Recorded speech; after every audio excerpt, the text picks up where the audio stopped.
इस वीडियो में हम देखेंगे कि कोशंट रूल ऑफ इंडिसेस को हम कैसे अप्लाई करते हैं।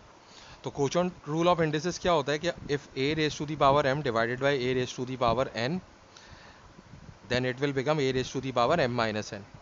यानी कि अगर a की पावर m है और a की पावर n है और ये दोनों डिवाइड हो रहे हैं, और तो इसका आंसर क्या हो जाएगा, a की पावर m माइनस n।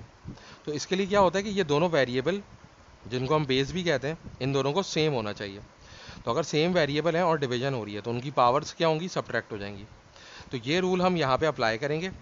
तो देखें यहाँ पे x की पावर 7 है, y की पावर 5 और z की पावर 4 है, और ये डिवाइड हो रहा है x की पावर 5, y की पावर 2 और z की पावर 2 के ऊपर 2 से डिवाइड हो रहा है। तो ये जो है यहाँ पे क्या होगा कि जो है हमारे पास जो वेरिएबल सेम है, क्योंकि डिवीजन हो रही है तो वेरिएबल सेम है, तो पावर क्या हो जाएगी, सब्ट्रैक्ट हो जाएगी।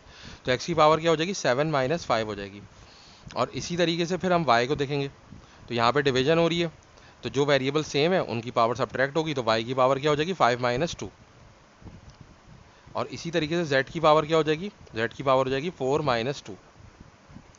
तो हमारे पास आंसर क्या आएगा, x की पावर 7 माइनस 5 हो जाएगा आपका 2, और y की पावर 5 माइनस 2 यानी कि 3, और z की पावर 4 माइनस 2, तो हमारे पास 2 आ जाएगा। तो हमारे पास क्या आंसर आएगा, X square Y cube Z square. तो इस तरीके से हम रूल ऑफ इंडिसेस को अप्लाई करके इस एक्सप्रेशन को सिंप्लीफाई कर सकते हैं।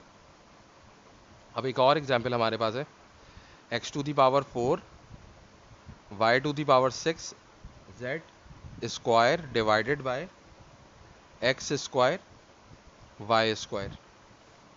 तो देखें यहाँ पे क्या होगा, यहाँ पे जब हम इसको डिवाइड करेंगे तो वही करेंगे कि सेम वेरिएबल्स को हम देखेंगे कि यहाँ पे पावर 4 है और यहाँ पे पावर 2 है और डिवीजन हो रही है, तो पावर क्या हो जाएगी, सब्ट्रैक्ट हो जाएगी, यानी कि 4 माइनस 2।